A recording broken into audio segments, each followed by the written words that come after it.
Let's sing a song full of hope, full of pain. Why don't you sing along, my friend? For it's our last refrain. Forever young, ever strong, ever brave. Memories like this never end. No, they don't fade away. So when I'm gone, oh, when I'm gone, I'll be right there, close to the sun. Assalamualaikum warahmatullahi wabarakatuh. Selamat siang, shalom, salam sejahtera bagi kita semuanya. Om Swastiastu, Namo Buddhaya, dan salam kebajikan. Pada video kali ini, perkenalkan nama saya Sofyan Yakub Sitepu, NIM 2003060098 dari kelas PTNB. Saya akan membahas mengenai anatomi internal dan eksternal pada ayam, baik itu organ reproduksi, pencernaan, dan lain sebagainya. Nah, pada video ini mengenai ayam kampung betina. Oke, bisa lihat. Nah, untuk informasi lebih lanjut, silakan menonton video ini sampai habis. Dan semoga video ini bermanfaat dan menambah ilmu buat kita semuanya. Selamat menonton. Oke, yang pertama kita masuk dalam sistematika pada ayam. Nah, apa saja sistematika pada ayam? Yang pertama itu adalah pilum. Pilumnya adalah chordata. Yang kedua adalah subfilumnya adalah vertebrata. Yang ketiga kelasnya. Kelasnya adalah kelas Aves atau unggas. Yang keempat adalah ordo. Ordonya adalah Galliformis. Yang kelima adalah subordo. Subordonya adalah Galli. Yang keenam adalah familia. Familianya adalah Phasianidae. Yang ketujuh adalah subfamili. Subfamilinya adalah Phasianinae. Yang kedelapan adalah tribus. Tribusnya adalah Phasianina. Yang kesembilan adalah genus. Genusnya adalah Gallus. Yang terakhir adalah spesies. Spesiesnya adalah Gallus domestica. Oke, kita masuk yang kedua, itu adalah bagian-bagian pada ayamnya. Yang pertama itu adalah caput atau kepala. Yang kedua adalah kolum atau leher. Yang ketiga trunkus atau badan. Yang keempat adalah ekstremitas anterior, sayap. Selanjutnya itu adalah ekstremitas posterior, itu adalah bagian kakinya. Dan terakhir adalah caudal atau ekor. Oke, kita masuk bagian kepala atau caputnya. Di sini caput ini terdiri dari beberapa bagian. Yang pertama adalah rostrum. Rostrum ini dibagi atas dua, yaitu maksila dan mandibula.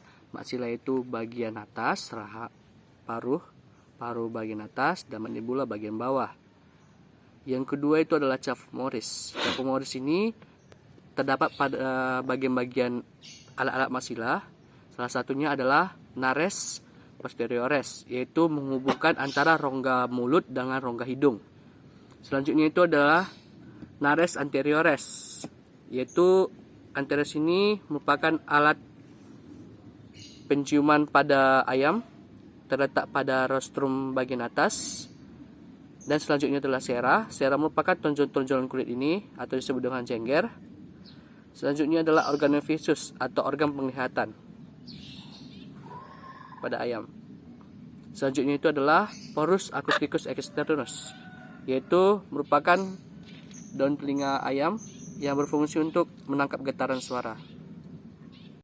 Yang kedua itu adalah kolum atau leher. Nah, di sini disebut dengan cervix. Bentuknya adalah panjang dan fleksibel dan berfungsi untuk menghubungkan antara caput atau kepala dengan trunkus atau badan. Nah, yang ketiga adalah trunkus atau badan. Di sini terdapat anatomi bulunya tersendiri. Oke, di sini adalah anatomi bulunya. Yang pertama itu adalah plumae. Nah, plumae di sini terdiri atas beberapa bagian. Yang pertama adalah calamus. Pangkal ujung pangkal ini calamus. Yang kedua adalah rachis. Rachis merupakan bagian tengah pada tangkai ini dan berfungsi untuk menyokong vecilium atau bulunya. Faciumnya itu adalah yang ini. Yang kedua itu adalah plumulae yang ini. Yang ketiga itu adalah Filoplumae. Nah, Filoplumae ini terletak pada bagian dasar tubuh pada ayamnya, pada bagian ujungnya. Oke, selanjutnya itu menurut letaknya bulunya itu dibagi 3. Yang pertama itu adalah tetraches, bulu pada sayapnya. Yang kedua adalah retriches, merupakan bulu pada ekornya. Dan terakhir itu adalah remiges, itu bulu pada sayap ayamnya.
Oke, di sini selanjutnya saya akan menjelaskan mengenai organ-organ pada ayamnya, baik itu organ pencernaannya, reproduksinya, pernapasannya, dan lainnya.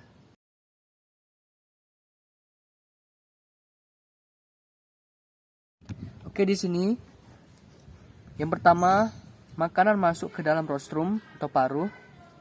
Nah, dari rostrum ini akan masuk ke covomoris ke dalam dan menuju ke saluran pipa. Ini namanya pipa, seperti pipa yang bernama adalah esophagus. Nah, esophagus ini berfungsi untuk menghubungkan antara covomoris atau rostrum atau paruh ini ke crop, atau kita sebutnya sebagai tempat penyimpanan sementara pada pakan yang dimakan oleh ayam. Nah, dari sini akan menuju ke proventriculus. Nah, dari proventriculus ini terjadi pencernaan secara kimiawi dengan bantuan HCl atau asam klorida dan beberapa enzim seperti amelase, pepsin, dan lipase. Setelah dari proventriculus akan menuju ke ventriculus atau disebut dengan gizzard atau ampela. Dan di sini terjadi pencernaan secara mekanik dengan bantuan kerikil ribs. Nah, di sini yang tadi gizzard atau ventriculus atau ampela tadi kita kita belah. Nah, di sini nampak seperti kerikil grips atau grips, pasir. Nah, inilah yang membantu pencernaan pakan secara mekanik. Nah, dari sini akan menuju ke usus halus. Nah, usus halus ini bagi garis 3, yaitu duodenum, jejunum, dan ileum. Nah, sebelumnya di sini namanya adalah vesicle palea. Nih. Vesicle palea ini merupakan penyerapan lemak pada pakan, dan ini adalah hati, berfungsi untuk mendetoksifikasi racun, di mana hati tersebut merupakan tempat penetrasi racun. Nah, di mana pakan yang dimakan ayam ini akan didetoksifikasi racun sehingga dapat dinetralisir pada hatinya. Oke. Setelah dari hati tadi akan menuju ke intestinum tenue. Yang ini ya, intestinum tenue atau usus halus yang kita sebut. Nah, di sini ada pankreas berfungsi untuk penghasil enzim pencernaan.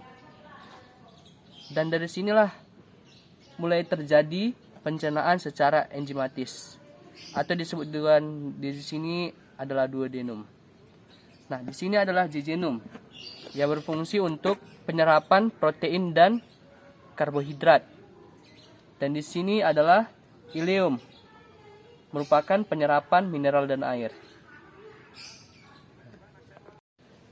Oke, setelah dari intestinum tenue akan masuk ke intestinum crassum. Nah, di sini terdiri atas cecum dan rectum dan kolon. Nah, di mana cecum ini terbagi atas dua, yaitu yang dinamakan adalah ceca.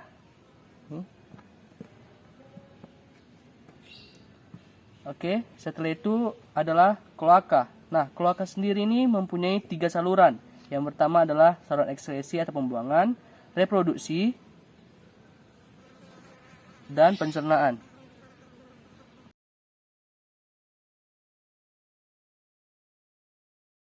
Oke, di sini adalah sistem reproduksi pada ayam. Karena kita menggunakan ayam betina, maka ada ovariumnya. Oke, di sini yang pertama adalah ovarium, sini, dan ovido. Nah, ovido ini adalah sebagai penghubung antara ovarium dan vaginanya. Nah, di sini ovido ini terdiri atas beberapa bagian. Yang pertama adalah infundibulum, magnum, isthmus, uterus, vagina, dan kloaka. Dan sini adalah ven atau tempat buang kotoran pada ayam. Oke, di sini kita masuk dalam penjelasan. Yang pertama itu adalah infundibulum. Infundibulum itu adalah tempat untuk menangkap kuning telur atau yolk yang telah mengalami ovulasi. Yang kedua itu adalah magnum. Magnum itu sebagai mensekresikan albumen atau putih telur. Yang ketiga adalah isthmus. Isthmus ini berfungsi sebagai mensekresikan membran cangkang atau kerabang. Yang keempat adalah uterus. Uterus ini adalah sebagai mensekresikan cangkang dan juga tempat telurnya yang sudah jadi. Untuk gambar isi dalam uterus nanti kita akan melihatnya. Yang kelima adalah vagina. Vagina itu adalah tempat di mana telur untuk sementara ditahan dan dikeluarkan bila tercapai bentuk sempurna.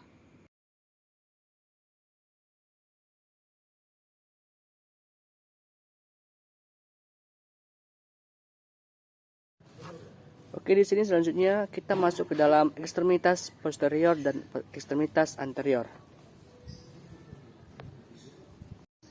Oke, di sini adalah ekstremitas anterior. Nah, ekstremitas anterior itu terbagi atas. Pertama adalah humerus atau lengan atas. Nih.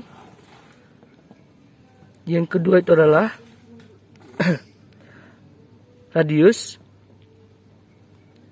Tiga adalah ulna.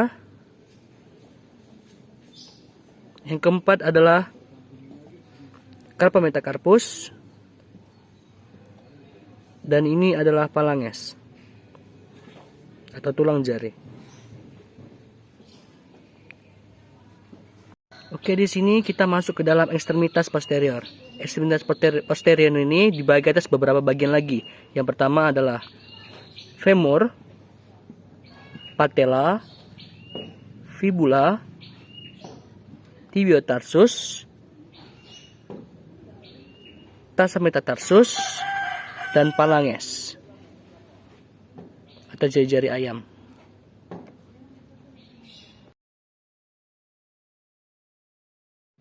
Oke, selanjutnya itu adalah sistem saraf pusat pada ayam. Nah, di sini bisa kita lihat terdiri dari beberapa bagian. Yang pertama adalah cerebrum. Ini cerebrum, medulla oblongata, medulla spinalis. Oke, kita masuk adalah sistem pernapasan pada ayam. Oke, di sini adalah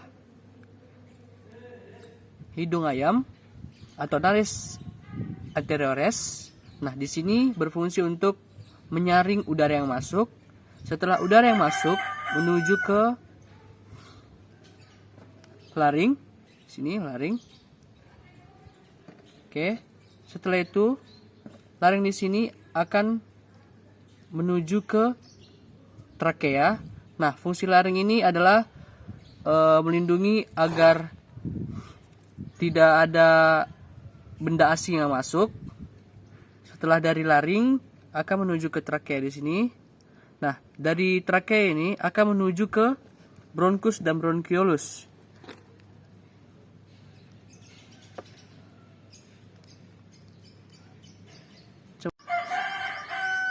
Setelah dari trakea akan menuju ke bronkus dan bronkiolus.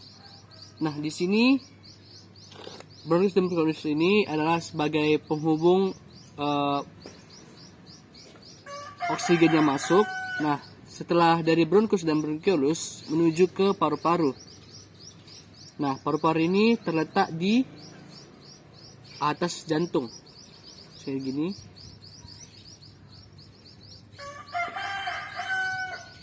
Nah, fungsi dari paru-paru ini sendiri adalah untuk ketika ayam itu menghirup udara masuk akan menghirup oksigen, setelah itu akan mengeluarkan CO2. Dan di sini terletak seperti kantong udara untuk melindungi paru-paru.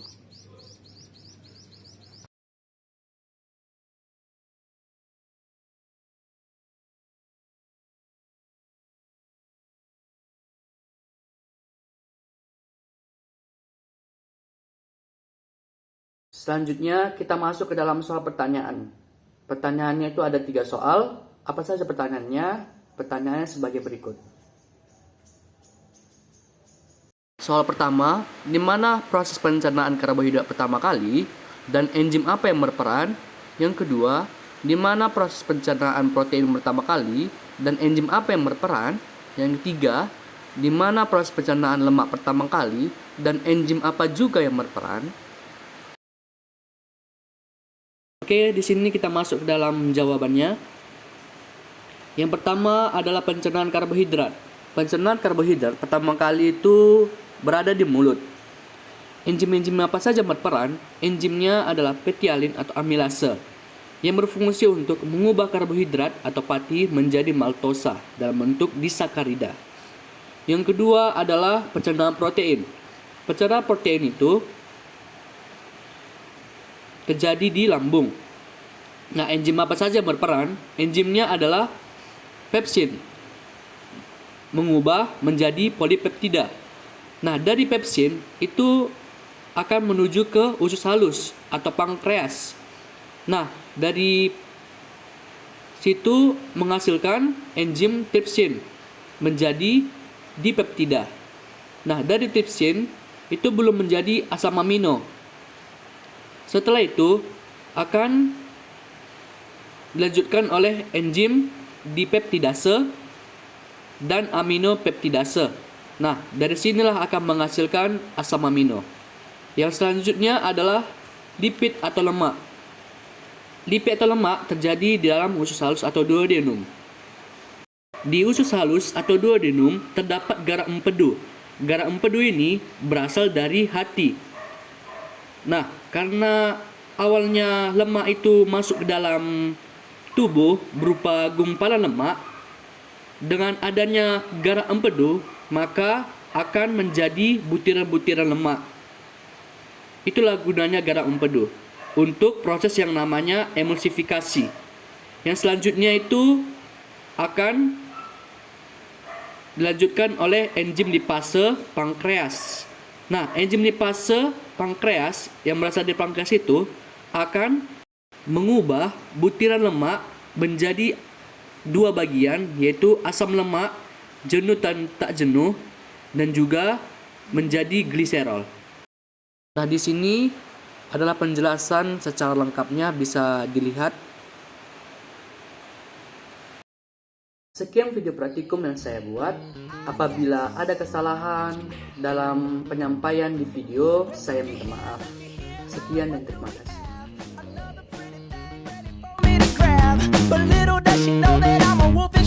'cause at the end of the night, it is her I'll be holding. I love you so, hey, that's what you'll say.